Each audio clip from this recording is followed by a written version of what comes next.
नेपाल की सत्ता चला रही कम्युनिस्ट पार्टी ने एक बड़ा फैसला लेते हुए वहां के कार्यवाहक पीएम केपी शर्मा ओली को पार्टी से निकाल दिया। साथ ही पार्टी से उनकी प्राथमिक मेंबरशिप भी रद्द कर दी गई। कम्युनिस्ट पार्टी के इस फैसले के बाद नेपाल में फिर एक बार राजनीतिक संकट गहरा गया। इससे पहले प्रचंड समूह ने पार्टी विरोधी गतिविधियों में शामिल होने के लिए ओली से 3 दिन में सफाई देने को कहा था, लेकिन ओली की तरफ से कोई जवाब नहीं आने के बाद पार्टी की मेंबरशिप से निकालने का फैसला किया गया। इससे पहले ओली समूह ने पार्टी प्रवक्ता और प्रचंड के करीबी नारायण काजी श्रेष्ठ को हटाया। इसके बाद प्रचंड को कार्यकारी अध्यक्ष पद से हटा दिया था। इसके बदले में प्रचंड समूह ने ओली को पहले अध्यक्ष पद से हटाया, उसके बाद अब उनको पार्टी से बाहर निकाला गया।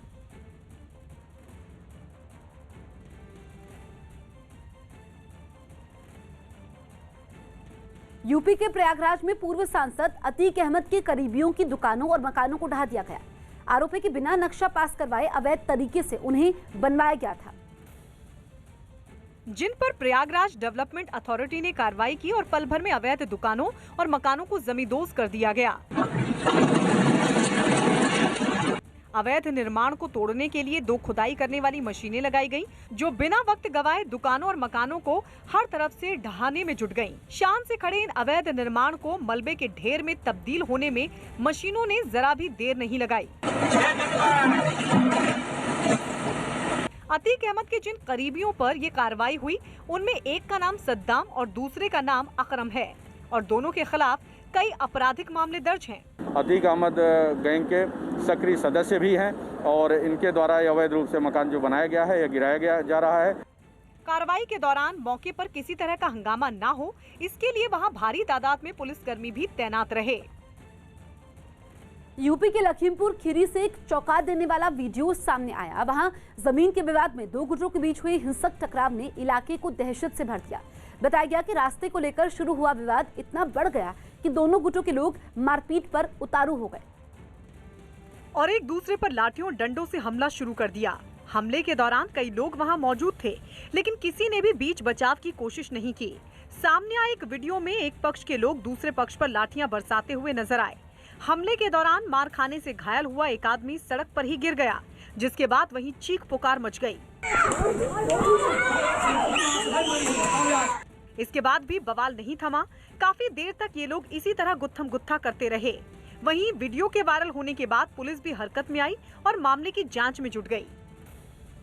26 जनवरी के मौके पर ट्रैक्टर रैली को लेकर जो तकरार अब तक पुलिस और किसानों के बीच चल रही थी, उस पर अब विराम लग चुका है। आपसी सहमति से 3 ऐसे रूट पर मोहर लगा दी गई है जहां किसान अपनी ट्रैक्टर रैली को निकाल सकेंगे। लेकिन इस रैली के बीच पुलिस प्रशासन की फिक्र उस खुफिया इनपुट ने और बढ़ा दी है, जिसमें इस बात का दावा किया गया है कि किसान आंदोलन में हिंसा की आग भड़काने के लिए पाकिस्तान एक खतरनाक साजिश को अंजाम दे रहा है।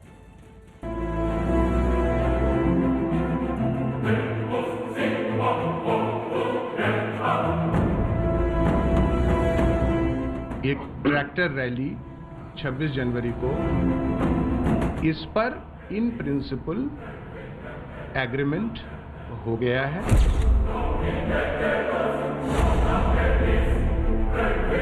ट्रैक्टर रैली को डिस्टर्ब करने के बहुत सारे इनपुट्स इंटेलिजेंस के थ्रू और वेरियस एजेंसीज के थ्रू ये बार बार आ रहे हैं।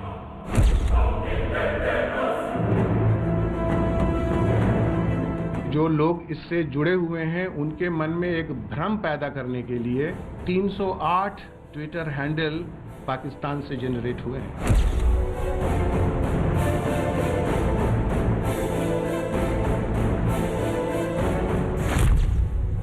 ट्रैक्टर रैली पर थमी रात।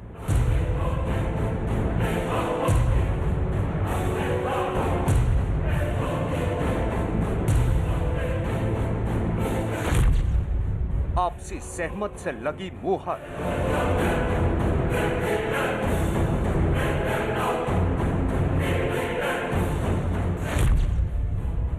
तीन रूट पर निकलेगी रैली।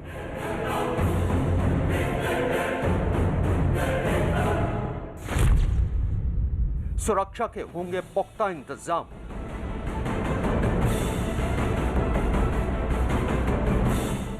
छब्बीस जनवरी के मौके पर किसानों की जिस ट्रैक्टर रैली पर संग्राम छिड़ा हुआ था, वो संग्राम अब थम गया है। पुलिस, प्रशासन और किसानों की आपसी सहमति के बीच 3 ऐसे रास्तों के प्रस्ताव पर मोहर लग गई है, जिन रास्तों के जरिए किसान अपनी ट्रैक्टर रैली को निकाल सकेंगे। दावा किया जा रहा है कि इन रास्तों के जरिए ना तो गणतंत्र दिवस के किसी कार्यक्रम में खलल पड़ने वाला है और न ही किसानों की मांग को किसी तरह की ठेस पहुंचने वाली है। ट्रैक्टर किसान परेड को लेकर दिल्ली पुलिस और किसानों के बीच मैराथन बैठकों के बाद बीच का हल निकल आया है। दिल्ली पुलिस का कहना है कि 26 जनवरी के दिन गणतंत्र दिवस कार्यक्रम खत्म होने के बाद किसान दिल्ली के गाजीपुर, टीकरी और सिंघू बॉर्डर पर तय रूट्स पर अपनी किसान ट्रैक्टर परेड निकाल सकते हैं। यही नहीं, दिल्ली पुलिस का कहना है कि इस दौरान कई नियमों का पालन भी किसानों और उनके संगठनों को करना होगा। ਜਿਹੜੇ ਇੱਥੇ ਆਏ ਨੇ ਕਿਸਾਨ ਟਰੈਕਟਰ ਆਏ ਨੇ ਉਹਨਾਂ ਸਾਰਿਆਂ ਨੂੰ ਅਪੀਲ ਹੈ ਆਪਣੀ ਜ਼ਿੰਮੇਵਾਰੀ ਦਾ ਅਹਿਸਾਸ ਕਰਨ, ਆਪਣੇ ਆਲੇ ਦੁਆਲੇ ਦਾ ਖਿਆਲ ਰੱਖਣ, ਪੂਰਾ ਚੌਕਸੀ ਨਾਲ ਕੋਈ ਤੁਹਾਡੇ ਇਸ ਪਰੇਡ ਨੂੰ ਡਿਸਟਰਬ ਨਾ ਕਰ ਸਕੇ। ਹਰੇਕ ਜਿਹੜਾ ਕਿਸਾਨ ਹੈ ਉਹ ਇੱਕ ਸਿਪਾਹੀ ਬਣ ਕੇ ਜਥੇਬੰਦੀਆਂ ਦਾ ਇਸ ਗੱਲ ਦਾ ਖਿਆਲ ਰੱਖੇ। ਇਹ ਪੂਰਨ ਤੌਰ ਤੇ ਸ਼ਾਂਤਮਈ ਹੋਏਗਾ। इसलिए सबसे पहले समझते हैं कि आखिर जिन 3 रूट पर आपसी सहमति के बाद किसानों और पुलिस प्रशासन ने मोहर लगाई है वो हैं कौन कौन से। पहला रूट है सिंघू बॉर्डर का, दूसरा रूट है टीकरी बॉर्डर का, तीसरा रूट है गाजीपुर बॉर्डर का। दिल्ली के 3 जगहों से जहां पर वो दिल्ली के मुहाने पे जहां बैठे हैं, जो कि सिंघू बॉर्डर है, टीकरी बॉर्डर है और गाजीपुर बॉर्डर है, वहाँ पर से उन्हें सीधे जो बैरिकेड्स और जो सिक्योरिटी अरेंजमेंट जो हमारा लगा है वहाँ से उसे हटाकर उनको दिल्ली के अंदर उन मेन रोड्स पे कुछ किलोमीटर तक अंदर आए।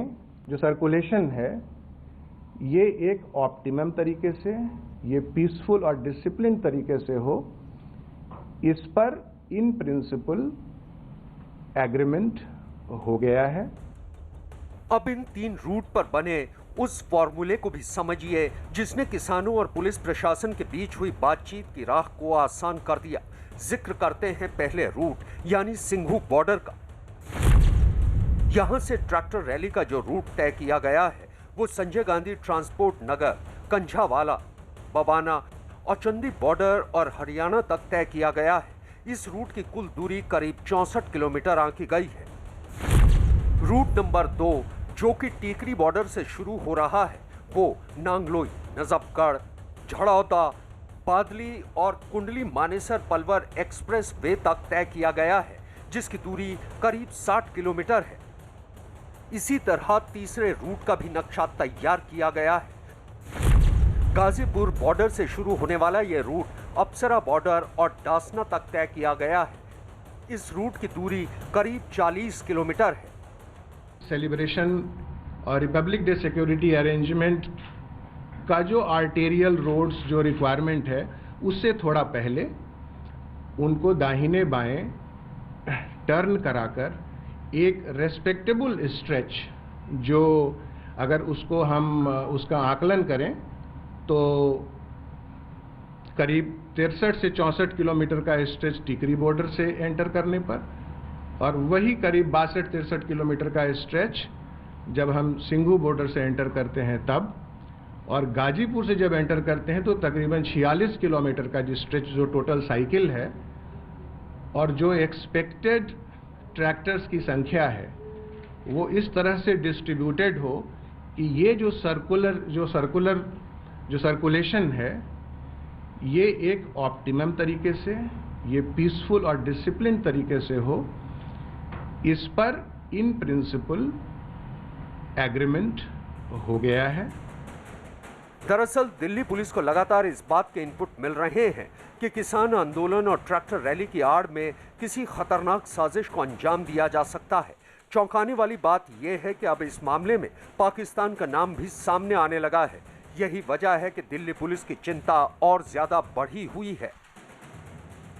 गणतंत्र दिवस यानी 26 जनवरी को होने वाली किसान ट्रैक्टर परेड को लेकर दिल्ली पुलिस ने कैमरे पर एक बड़ा दावा किया है।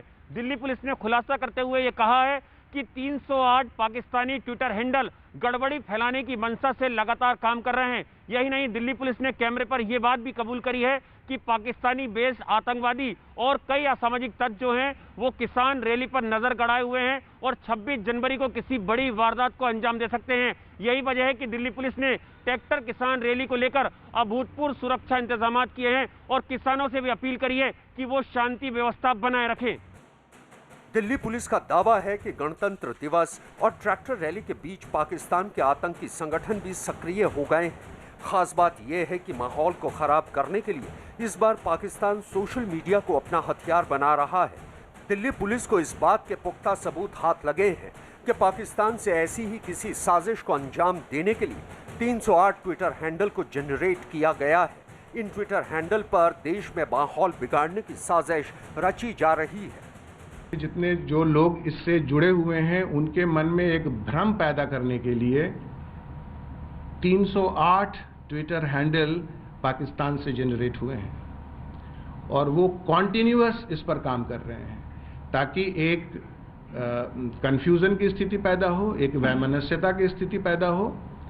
तो इन सब को ध्यान में रखते हुए और इसके अलावा और भी इनपुट है, देश के बहुत सारे जगहों से ये इनपुट है कि जिस समय में ये रैली होगी उस समय में हम उसमें कुछ गड़बड़ी पैदा करेंगे, उसमें कोई लॉ एंड ऑर्डर सिचुएशन पैदा करेंगे ताकि एक डिस्टर्ब्ड सिचुएशन पैदा हो जाए और एक डिस्टर्ब्ड परसेप्शन पैदा हो जाए।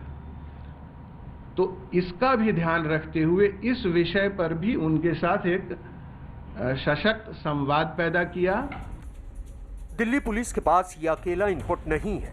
खुफिया एजेंसियों को लगातार इस बात की जानकारी हाथ लग रही है कि भीड़ का फायदा उठाकर दिल्ली और आसपास के इलाकों में कानून व्यवस्था को चुनौती दी जा सकती है।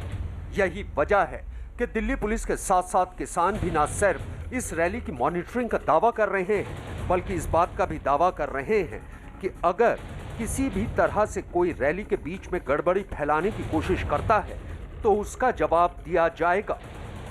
हमारा ये है कि जो दिल्ली में परेड जब रहेगी तो दिल्ली पुलिस रहेगी और हमारे किसान यूनियन के लोग रहेंगे और जब उत्तर प्रदेश में ट्रैक्टर रहेंगे वहाँ तक उत्तर प्रदेश पुलिस और किसान संगठन के लोग रहेंगे। तो क्या इस रैली को पूरा मॉनिटरिंग के लिए आपने कुछ व्यवस्था की गई है? हाँ, व्यवस्था कर रखी, सब लोग हमारे रहेंगे जो मॉनिटरिंग का काम करेंगे, रहेंगे भी। तो जिस तरीके से आप बताया था कि आपको ट्रैक्टर रैली निकालने के लिए इजाज़त दी गई है, तो क्या आपको अंदेशा लगता है कि कहीं कुछ गड़बड़ी की आशंका हो सकती है? नहीं, कोई गड़बड़ी की आशंका नहीं, शांतिपूर्ण तरीके से रहेगा और गलत तरीके का कोई आदमी आएगा, कोई वो करेगा तो उसकी सब लोग, हम भी और दिल्ली पुलिस और उत्तर प्रदेश पुलिस और हरियाणा पुलिस उनको पूर्ण रूप से कंट्रोल करेंगे। भले ही ट्रैक्टर रैली पर पुलिस प्रशासन और किसानों के बीच सहमति बन गई हो, लेकिन पुलिस की सबसे बड़ी चिंता उन साजिशों को लेकर ही है जिन्हें इस आंदोलन की आड़ में अंजाम दिया जा रहा है। उत्तराखंड के पहाड़ी इलाकों में सर्दी का सितम जारी है। हालांकि बर्फबारी पिछले कुछ दिनों से थमी हुई है, लेकिन शीतलहर और तापमान गिरने से कड़ाके की सर्दी पड़ रही है। ठंड की वजह से झरने जमने लगे हैं, जबकि बद्रीनाथ धाम के पास शेषनेत्र झील भी पूरी तरह से जम गई है। कुछ दिन पहले हुई बर्फबारी के बाद अभी भी पूरे इलाके में बर्फ जमी हुई नजर आई, जबकि शेषनेत्र झील का अंदाजा लगाना भी मुश्किल हो गया। झील एक बड़े मैदान में तब्दील हो गई और एक आदमी को आराम से इस झील के ऊपर चलता हुआ देखा गया। तो शेषनेत्र झील है जो कि जम चुकी है, तापमान में भारी गिरावट है, लगातार वहां पर बर्फबारी हो रही है। तस्वीरें आप देखिए, अंदाजा लगा पाना मुश्किल है कि यहाँ पर झील थी भी या नहीं। तो पहाड़ों पर लगातार सर्दी का सितम जारी है, लगातार बर्फबारी से लोगों की मुश्किलें बढ़ गई हैं, ठंड बढ़ चुकी है, तापमान में गिरावट है और वहां पर जो झील है वो भी जम चुकी है। ऐसे में लोगों को काफी दिक्कतों का सामना करना पड़ रहा है।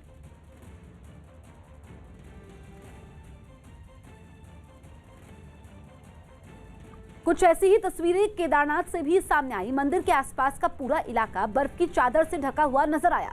बर्फबारी की वजह से यात्रा के रास्ते और वहां हुए नुकसान को देखने प्रशासन की एक टीम भी केदारनाथ पहुंची और पूरे इलाके की तस्वीरें और वीडियो बनाए। बताया गया कि फिलहाल केदारनाथ में 1.5 से 2 फीट मोटी बर्फ जमा है। तो केदारनाथ में 1.5 से 2 फीट मोटी बर्फ जमा है और यात्रा पर हुए नुकसान का जायजा लेने के लिए प्रशासन की टीम वहां पर पहुंची, हालात का जायजा लिया। लगातार केदारनाथ में बर्फबारी हो रही है और आप देखिए धाम के आसपास पूरा इलाका बर्फ की सफेद चादर से ढका हुआ है। अभी 1.5 से 2 फीट तक वहां पर बर्फ जमी हुई है और बर्फ को हटाने का काम भी लगातार जारी है। केदारनाथ जी की यात्रा के लिए जिले में पहली बैठक कर ली गई है। इस क्रम में ये निर्णय लिया गया था कि एक एडवांस टीम जाके थोड़ा मौका मुआयना करके आएगी, वहाँ पे कुछ वीडियोस वगैरह भी कलेक्ट करके लेके आएगी, ताकि यहाँ पे हम लोगों को पता लग सके कि किस प्रकार की बर्फबारी वहाँ पे हुई है, या अगर कोई क्षति हुई है तो किस प्रकार की क्षति है, वर्तमान में वहाँ पे क्या व्यवस्थाएं हैं। कृषि सुधार कानूनों के विरोध में मध्य प्रदेश के इंदौर में कांग्रेस ने ट्रैक्टर मार्च निकाला। इस मार्च में कांग्रेस के कई नेता और सैकड़ों कार्यकर्ता शामिल हुए और इसकी अगुवाई मध्य प्रदेश के पूर्व मुख्यमंत्री कमलनाथ ने की, जो मार्च के दौरान खुद एक ट्रैक्टर चलाते हुए नजर आए। उनके पीछे ट्रैक्टरों की लंबी कतार थी, जिन पर बैठे कार्यकर्ताओं ने कृषि सुधार कानूनों के खिलाफ खूब नारे भी लगाए। 3 काले कानून को लेकर लाखों किसान दिल्ली के बॉर्डर में आंदोलन कर रहे हैं और हम किसानों के साथ खड़े हैं। ये मार्च कई इलाकों से होकर गुजरा। सभी जगहों पर पुलिस के जवान तैनात रहे, ताकि इसकी वजह से ट्रैफिक पर कोई असर न पड़े। जो रूट अपना दोहरा शतक पूरा नहीं कर पाए। श्रीलंका के खिलाफ गोल में चल रहे दूसरे टेस्ट के तीसरे दिन इंग्लैंड के कप्तान जो रूट दोहरा शतक जड़ने से चूक गए। जो रूट 186 रन की निजी स्कोर पर रन आउट हो गए। अयोध्या में महंत परमहंस दास ने हवन और पूजन कर भगवान से किसान आंदोलन जल्द खत्म होने की प्रार्थना की और धरने पर बैठे किसानों को नकली किसान बताया। भारतीय संस्कृति की रक्षा के लिए आज जो है नकली किसानों की बुद्धि शुद्धि के लिए यहाँ पर हवन किया गया। यूपी के फतेहपुर में बालिका दिवस के मौके पर हाई स्कूल की टॉपर छात्रा भानवी द्विवेदी एक दिन की डीएम और हिमांशी विश्वकर्मा एसपी बनी। चार्ज लेते ही दोनों बेटियों ने अफसरों से महिला सुरक्षा और शिक्षा में सुधार पर कई सुझाव दिए। खबर है कि देश की सबसे धनी महानगर पालिका बीएमसी जल्द ही अपने बॉन्ड शेयर मार्केट में उतार सकती है, क्योंकि कोरोना की वजह से बीएमसी इन दिनों आर्थिक संकट से गुजर रही है। 72वें गणतंत्र दिवस की पूर्व संध्या पर राष्ट्रपति रामनाथ कोविंद आज शाम राष्ट्र के नाम संदेश देंगे। बिहार के पूर्वी चंपारण से सांसद और बीजेपी के राष्ट्रीय उपाध्यक्ष राधा मोहन सिंह ने अयोध्या में राम मंदिर निर्माण के लिए 5 लाख रुपए का दान दिया। पीएम नरेंद्र मोदी आज राष्ट्रीय बाल पुरस्कार विजेताओं के साथ बातचीत करेंगे। दोपहर 12 बजे होने वाले इस कार्यक्रम में पीएम वीडियो कॉन्फ्रेंसिंग के जरिए जुड़ेंगे। इस बीच केंद्रीय महिला एवं बाल विकास मंत्री स्मृति ईरानी भी मौजूद रहेंगी। इस पुरस्कार के लिए खेल, कला, संस्कृति, सामाजिक सेवा और बहादुरी के क्षेत्र में असाधारण क्षमताओं और उत्कृष्ट उपलब्धि वाले बच्चों को पुरस्कार दिए जाते हैं। इस साल देश भर के 32 आवेदकों को बाल शक्ति पुरस्कार के लिए चुना गया है। यूपी के मैनपुरी में कुछ लोगों ने बीच सड़क पर एक आदमी की जमकर पिटाई कर दी। आरोप है कि उस आदमी ने अपने साथी के साथ मिलकर एक बकरे को चुरा लिया, लेकिन जैसे ही वो दोनों मोटरसाइकिल से भागने लगे, गांव के लोगों ने उन्हें पकड़ लिया। इस बीच एक बदमाश तो वहां से भाग निकला, लेकिन दूसरे बदमाश को लोगों ने दबोच लिया और फिर बीच सड़क पर उसकी जमकर पिटाई कर दी गई। इस घटना की तस्वीरें सोशल मीडिया पर वायरल हो गई, जिनमें एक तस्वीर में 2 महिलाएं उसे पीटती नजर आई। गुस्से में तमतमाई एक महिला तो उस पर चप्पल लेकर टूट पड़ी। मार। इस बीच वहां कुछ लोग भी मौजूद रहे, लेकिन किसी ने भी उसे छुड़ाने की कोशिश नहीं की। इस दौरान वो बदमाश बकरा चोरी करने की बात से इनकार करता रहा, लेकिन लोगों के सामने उसकी एक ना चली। तभी वहां कुछ और लोग पहुंच गए और उन्होंने भी उसके साथ मारपीट की। थोड़ी देर बाद वहां पुलिस के लोग भी पहुंच गए, जिन्होंने उसे लोगों से छुड़ाया और फिर गाड़ी में बैठाकर वहां से थाने ले गए। जम्मू कश्मीर के अखनूर सेक्टर में पाकिस्तानी गोलीबारी में शहीद हुए निशांत शर्मा का पार्थिव शरीर देर रात सहारनपुर में उनके घर पहुंचा। 4 दिन पहले पाकिस्तान की तरफ से अचानक हुई फायरिंग में निशांत बुरी तरह घायल हो गए थे, जिसके बाद उन्हें तुरंत अस्पताल में भर्ती करवाया गया, लेकिन 4 दिन बाद इलाज के समय ही उनकी मौत हो गई। उनका पार्थिव शरीर उनके घर पहुंचते ही परिवार के लोग मातम मनाने लगे, जबकि शहीद को श्रद्धांजलि देने सैकड़ों लोगों की भीड़ जुटी। निशांत के घर से बाहर तक जाने वाली सड़क पर लोग खचाखच भरे दिखाई दिए।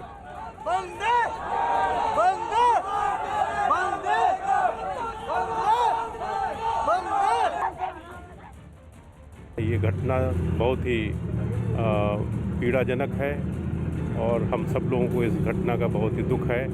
हम उनके परिवार के प्रति सांत्वना व्यक्त करते हैं और ईश्वर से, परम पिता ईश्वर से ये प्रार्थना करते हैं कि हमारे जो है शहीद की आत्मा को शांति प्रदान करें। पटना के नजदीक दानापुर में आरजेडी अध्यक्ष लालू यादव के अच्छे स्वास्थ्य के लिए पार्टी कार्यकर्ताओं ने हवन पूजन किया। इन दिनों लालू यादव की तबीयत खराब है और उन्हें 2 दिन पहले ही सांस लेने में तकलीफ होने के बाद रांची से इलाज के लिए दिल्ली एम्स में भर्ती करवाया गया है। हैदराबाद में मुस्लिम महिलाओं में भगवान राम की तस्वीर पर फूल चढ़ाए। हैदराबाद में राम मंदिर के लिए चंदा मांगने के समय कुछ मुस्लिम महिलाओं ने भगवान राम की तस्वीर पर फूल चढ़ाकर हिंदू मुस्लिम एकता की मिसाल पेश की। जम्मू कश्मीर के सुंदरबनी सेक्टर में 18 जनवरी को पाकिस्तान की फायरिंग में घायल हुए नायक निशांत शर्मा इलाज के समय शहीद हो गए। यूपी के मेरठ में पुलिस ने छापा मारकर करीब 50 लाख रुपए की नकली शराब का जखीरा जब्त कर 7 लोगों को गिरफ्तार कर लिया। दिल्ली में बीजेपी नेता राज्यवर्धन राठौर ने कृषि मंत्री नरेंद्र तोमर से मुलाकात की और राजस्थान सरकार पर किसानों की अनदेखी करने का आरोप लगाया। महिला विरोधी सरकार तो थी ही, जिस तरह से कानून व्यवस्था है, अब किसान विरोधी भी हो गई और गांव विरोधी भी हो गई। महाराष्ट्र के अलग अलग जिलों से हजारों की संख्या में किसानों ने पैदल मार्च निकाला। ये किसान आज मुंबई में राज्यपाल के आवास का घेराव करेंगे। अभिनेता वरुण धवन और नताशा दलाल रविवार को शादी के बंधन में बंध गए। दोनों ने अपने परिवार और करीबी लोगों की मौजूदगी में अलीबाग के एक रिजॉर्ट में 7 फेरे लिए। ब्रिटेन में तूफान के बाद आई बाढ़ की वजह से वहां हजारों लोग बेघर हो गए। इस तूफान की वजह से कई इलाकों में भारी बारिश हुई, जिसके बाद वहां बहने वाली नदियां उफान पर आ गई और उनका पानी कई रिहायशी इलाकों पर कहर बनकर टूटा। वहां की सड़कों, मकानों और बाजारों पर उसने डेरा जमा लिया। बाढ़ से हुई तबाही की कुछ डरा देने वाली तस्वीरें वर्स्टशर से सामने आईं। वहां बाढ़ का पानी सड़कों पर सैलाब की तरह बहता दिखा। सड़कें तो नहरों की तरह पानी से लबालब भरी नजर आईं। सड़क पर भरे पानी में कई बैरिकेड बहते हुए दिखाई दिए, जबकि सैलाब में सब कुछ गवा चुके एक आदमी की आंखों में आंसू बहते दिखे।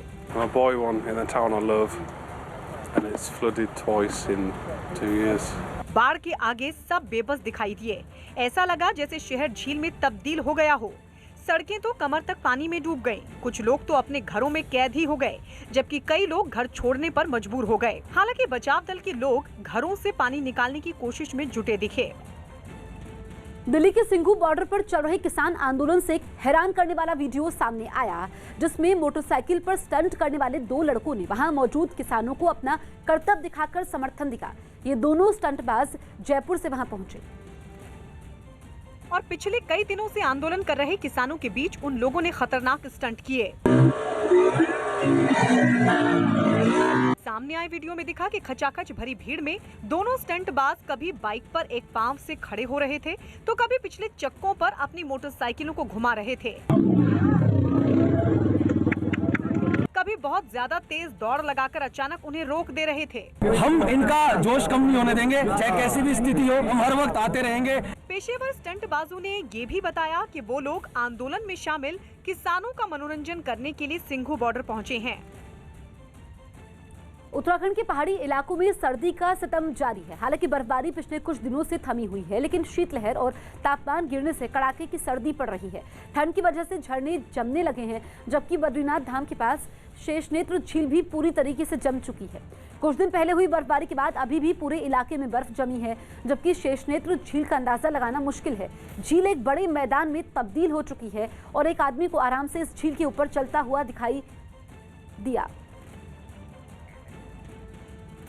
तो ये तस्वीरें आप देखिए चमोली से, जहां पर ये शेषनेत्र झील है जो पूरी तरीके से जम चुकी है और वहां पर इन तस्वीरों को देख करके अंदाजा लगा पाना मुश्किल है कि यहाँ पर झील कहाँ पर थी।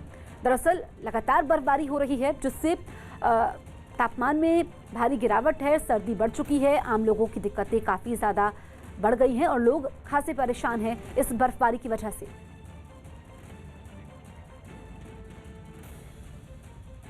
कुछ ऐसी ही तस्वीरें केदारनाथ से भी सामने आई। मंदिर के आसपास का पूरा इलाका बर्फ की चादर से ढका हुआ नजर आया। बर्फबारी की वजह से यात्रा के रास्ते और वहां हुए नुकसान को देखने प्रशासन की एक टीम भी केदारनाथ पहुंची और पूरे इलाके की तस्वीरें और वीडियो बनाए। बताया गया कि फिलहाल केदारनाथ में 1.5 से 2 फीट मोटी बर्फ जमा है। तो केदारनाथ में 1.5 से 2 फीट मोटी परत जमा है और ऐसे में प्रशासन की एक टीम वहां पर पहुंचती है, क्योंकि जो रास्ता मार्ग है धाम पहुंचने का, वहां पर काफी नुकसान हुआ है और हालात का जायजा लिया प्रशासनिक टीम ने। वहां पर लगातार बर्फ को हटाने का काम जारी है। केदारनाथ जी की यात्रा के लिए जिले में पहली बैठक कर ली गई है। इस क्रम में ये निर्णय लिया गया था कि एक एडवांस टीम जाके थोड़ा मौका मुआयना करके आएगी, वहाँ पे कुछ वीडियोस वगैरह भी कलेक्ट करके लेके आएगी, ताकि यहाँ पे हम लोगों को पता लग सके कि किस प्रकार की बर्फबारी वहाँ पे हुई है या अगर कोई क्षति हुई है तो किस प्रकार की क्षति है, वर्तमान में वहाँ पे क्या व्यवस्थाएं हैं।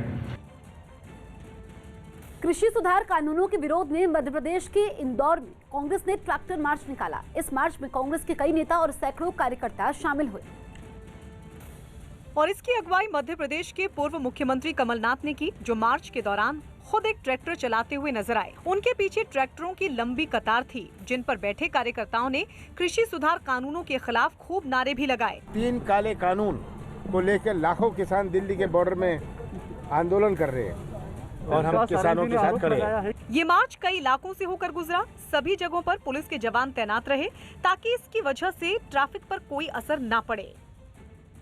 यूपी के लखीमपुर खीरी से चौंका देने वाला वीडियो सामने आया। वहां जमीन के विवाद में 2 गुटों के बीच हुए हिंसक टकराव ने इलाके को दहशत से भर दिया। बताया गया कि रास्ते को लेकर शुरू हुआ विवाद इतना बढ़ गया कि दोनों गुटों के लोग मारपीट पर उतारू हो गए और एक दूसरे पर लाठियों डंडों से हमला शुरू कर दिया। हमले के दौरान कई लोग वहां मौजूद थे, लेकिन किसी ने भी बीच बचाव की कोशिश नहीं की। सामने आए एक वीडियो में एक पक्ष के लोग दूसरे पक्ष पर लाठियां बरसाते हुए नजर आए।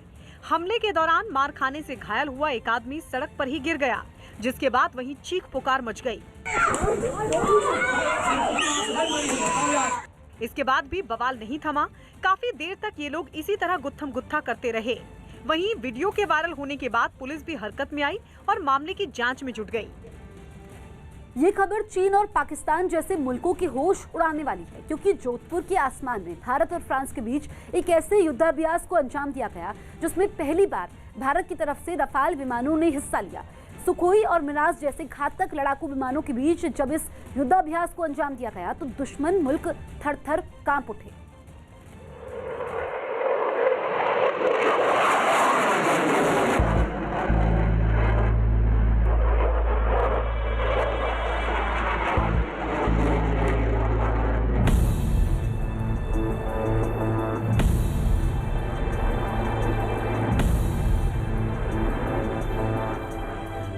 सब तैयारी चल रही है। अगर वो एग्रेसिव हो सकते हैं तो हम भी होंगे।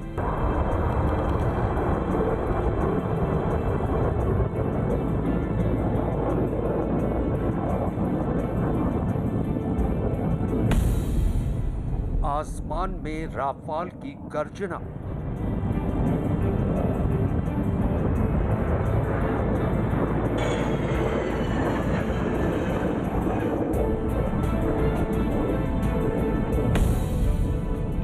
हवा में सुखोई ने भरी हुंकार।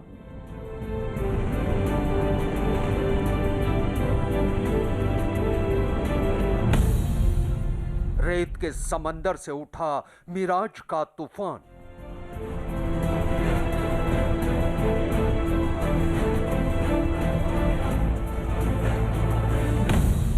डेजर्ट नाइट में वायुसेना का दम।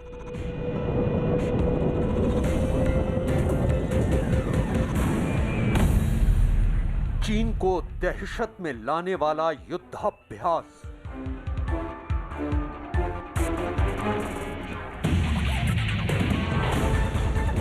भारत और फ्रांस के बीच हुए ये उस युद्धाभ्यास की तस्वीरें हैं जिसने चीन के माथे पर शिकन की लकीरें पैदा कर दी हैं। जोधपुर के आसमान में हुंकार भरते ये विमान महज एक वॉर एक्सरसाइज का हिस्सा नहीं है, बल्कि ये दुश्मन के किले को भेदने वाले वो ब्रह्मास्त्र हैं जिनकी तकनीक और कौशल का लोहा पूरी दुनिया मानती है। यही वजह है कि भारत और फ्रांस के बीच जोधपुर डेजर्ट नाइट एक्सरसाइज के बाद भारत ने एक बार फिर चीन को लेकर अपना रुख साफ कर दिया है। न्यूज़ 18 इंडिया के सवाल पर भारतीय वायुसेना के प्रमुख air chief marshal RKS Bhadauria ने चीन को चेतावनी देते हुए कहा कि अगर चीन भविष्य में किसी भी तरह की हिमाकत करता है तो भारत भी चीन को उसी की भाषा में जवाब देने के लिए तैयार खड़ा है। लगातार कॉन्फ्लिक्ट हम लोग देख रहे हैं LAC पे भारत और चीन के बीच में। अभी चूंकि विंटर्स हैं, लेकिन उसके बाद बताया जा रहा है कि चाइना जो है वो अग्रेसिव हो सकता है। तो ऐसे में इंडियन एयरफोर्स की तैयारी इस वक्त कैसी है? क्या अभी भी कंटिन्यू फ्लाइंग हो रही है उन सब इलाके में, खासतौर पर रफाल फ्लाई कर रहे हैं उस तरफ? हाँ, सब तैयारी चल रही है। अगर वो एग्रेसिव हो सकते हैं तो हम भी होंगे। हमारी तैयारी पूरी है। दरअसल जोधपुर में अंजाम दी गई ये वॉर एक्सरसाइज इस मामले में भी अनोखी है, क्योंकि पिछले साल अगस्त महीने में भारतीय वायुसेना के बेड़े में शामिल होने के बाद ये पहला युद्धाभ्यास है जिसमें फ्रांस ने भी भारत के साथ हिस्सा लिया है। डेजर्ट नाइट 21 नाम के इस युद्धाभ्यास में राफाल जैसे लड़ाकू विमान के शामिल होने का मतलब एकदम साफ है, और वो ये कि अगर दुश्मन मुल्क भारत के साथ किसी भी तरह की हिमाकत करने की कोशिश करता है तो उसे जवाब देने के लिए ये राफाल एकदम तैयार है। खास बात यह है कि धीरे धीरे भारतीय वायुसेना का ये बेड़ा और ज्यादा मजबूत होने जा रहा है, क्योंकि दावा किया जा रहा है कि इस महीने के अंत तक 3 राफाल भारतीय वायुसेना का हिस्सा बनने जा रहे हैं। देखो 8 आ चुके हैं, बाकी आ रहे हैं, 3 और इस महीने के एंड से पहले आ जाएंगे। कुछ फ्रांस में ऑलरेडी हैं जिस पे हमारे पायलट्स ट्रेन कर रहे हैं। राफाल विमानों को गेम चेंजर लड़ाकू विमान माना जाता है। हवा में इनकी मारक क्षमता का लोहा दुनिया मानती है। यही वजह है कि जब फ्रांस जैसे सहयोगी देशों के साथ जोधपुर में इस वॉर एक्सरसाइज को अंजाम दिया गया तो चीन और पाकिस्तान जैसे देशों की नींद उड़ गई। दरअसल यहाँ ये समझना भी जरूरी है कि आखिर जोधपुर में इस युद्धाभ्यास के मायने क्या हैं। जोधपुर सामरिक लिहाज से अहम माना जाता है। जोधपुर में आसमान ज्यादातर साफ रहता है। यहाँ युद्धाभ्यास के दौरान उड़ान भरना आसान है। जोधपुर के सरहदी इलाकों तक बिना रुके लंबी दूरी की उड़ान भरी जा सकती है। करीब 6 साल पहले राफाल के पायलटों को जोधपुर का मौसम रास आया था, और सबसे बड़ी बात ये कि जोधपुर से पाकिस्तान के कराची शहर की दूरी महज 600 किलोमीटर है। यानी पलक झपकते ही पाकिस्तान जैसे दुश्मन मुल्क को उसकी मान में घुसकर जवाब दिया जा सकता है।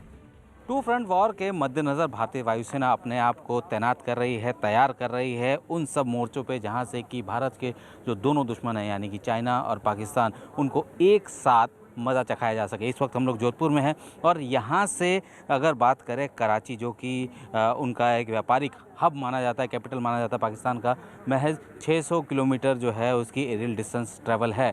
यानी कि ये जो फाइटर एयरक्राफ्ट रफाल जो आपके सामने देख रहे हैं आप, ये पलक झपकते जो है वहाँ पे पहुँच सकता है। डेजर्ट नाइट 21 एक ऐसा युद्धाभ्यास था जिसे दिन और रात में अंजाम दिया गया। इस दौरान राफाल उड़ाने वाले स्क्वाड्रन लीडर सार्थक ने हमसे अपने अनुभवों को साझा किया।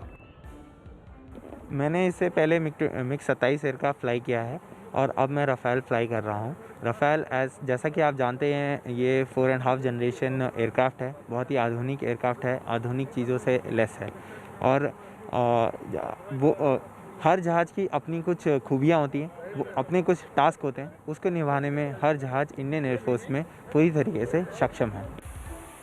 इस अभ्यास के दौरान लोगों को एक हैरत अंगेज तस्वीर उस वक्त देखने को मिली जब 30,000 फीट की ऊंचाई पर फ्रांस के multi role tanker airbase A330 से भारतीय राफाल, मिराज 2000 और सुखोई विमानों में हवा में ही ईंधन भरने का अभ्यास किया गया। हवा में ईंधन भरना एक बेहद जटिल प्रक्रिया मानी जाती है। इसमें महारत होने के बाद लड़ाकू विमानों की क्षमता में इजाफा हो जाता है और ज्यादा से ज्यादा देर तक ये हवा में उड़ान भर सकते हैं। जिस लेवल पे ये एक्सरसाइज की गई विद इन 3 to 4 डेज, 3.5 दिन थे खाली, वो एक बहुत अच्छा था। सो दोनों की प्रोफेशनलिज्म इसमें दिखता है कि कम समय के बावजूद थोड़े ही 2-3 दिन में एक्सरसाइज को बहुत हाई लेवल तक ले जाया गया। राफाल को उड़ाने वाले फ्रांस के पायलट भी मानते हैं कि राफाल उड़ाने वाले भारतीय पायलटों के साथ उनका तालमेल बहुत अच्छा रहा। The experience was very good, and the flight was very interesting for us. Yes. It's a very short. Sukhoi और मिराज जैसे लड़ाकू विमानों को भारतीय वायुसेना कई मोर्चों पर परख चुकी है, लेकिन ये पहला मौका है जब राफाल भी भारत में किसी युद्धाभ्यास का हिस्सा बना है। यही वजह है कि पायलट भी ये मानते हैं कि पुराने विमानों के साथ नए विमानों की ये तकनीक दुश्मन मुल्कों के लिए बेहद घातक साबित हो सकती है। एक नया मशीन है, भारतीय वायुसेना में आया है, बेहतरीन मशीन बताया जा रहा है उसको, ठीक है ना। बतौर Su-30 आप इसको फ्लाई कर रहे हैं, ये भी कम नहीं है, लेकिन इन दोनों के मुकाबले जब आप लोग कोऑर्डिनेशन करते हैं, क्योंकि आने वाले समय में आप लोगों को एक साथ कई ऑपरेशंस में जाना पड़ेगा, तो किस तरीके का आपने देखा इस पूरे एक्सरसाइज में? Su-30 is also equally potent platform, Rafale भी equally potent platform, तो दोनों साथ में actually we can enhance our capability. दरअसल चीन और पाकिस्तान जैसे देश भारत के खिलाफ लगातार किसी न किसी साजिश को अंजाम दे रहे हैं। यही वजह है कि भारत भी अपनी तैयारियों के साथ हर हालात में दुश्मन देशों से लोहा लेने को तैयार है। भले ही चीन छठी जनरेशन के लड़ाकू विमानों पर काम कर रहा हो, लेकिन भारतीय वायुसेना का ये दावा है कि चीन की किसी भी हिमाकत का माकूल जवाब देने के लिए भारतीय सेना पूरी तरह से तैयार है। फिर चाहे बात नौसेना की हो, थल सेना की हो या फिर वायुसेना की ही क्यों ना हो। कुछ 6th जनरेशन टेक्नोलॉजीज हम उसी में इन्वॉल्व करना चाहेंगे, क्योंकि हमारा 5th जनरेशन थोड़ा बाद में डेवलप हो रहा है, तो उसमें टेक्नोलॉजीज एंड सेंसर्स उस समय के जो कंटेम्प्रेरी होंगे वो ऐड किए जाएंगे। उसके पहले 5th जनरेशन काबू में आ जाए, फिर 6th जनरेशन की बात करेंगे। तो अभी हमारा जो विजन है वो 5th जनरेशन एयरक्राफ्ट में जितनी भी लेटेस्ट टेक्नोलॉजीज एंड सेंसर्स हैं उसको उसी में ऐड करके अचीव किया जाए। तो ये हमारा ओवरऑल प्लान है। जो भी आप बोल रहे हैं कि एडवर्सरी के पास ये एयरक्राफ्ट है या ये कैपेबिलिटी है, तो हम भी उसी दिशा में काम कर रहे हैं। राफेल इंडक्शन ऑलरेडी आ गया, कैपेबिलिटी में ऑलरेडी काफ़ी इजाफा हुआ है, एंड इसके बाद हमने 83 LCA पे फाइनलाइज कर लिया है, वो साइन हो रहा है, उसका इंडक्शन शुरू होगा। तो स्थिति कंटिन्यूसली बेटर हो रही है इन टर्म्स ऑफ हमारे फ्यूचर इंडक्शंस। 5th जनरेशन का ऑलरेडी हमने काम शुरू कर दिया है, एंड उससे भी ज़्यादा, उससे उतना ही ज़्यादा इम्पोर्टेंट मैं बोलूँगा कि जो हम वेपन्स एंड सेंसर्स पैरेलल में काम कर रहे हैं इंडिजिनस पे, वो भी इंडक्ट हो रहे हैं, तो वो भी कैपेबिलिटी वाइज उतने ही ज़रूरी हैं, एंड वो जल्दी इंडक्ट होंगे। तो उसके हिसाब से काफ़ी काम चल रहा है, एंड हमारी कैपेबिलिटी लगातार बढ़ रही है।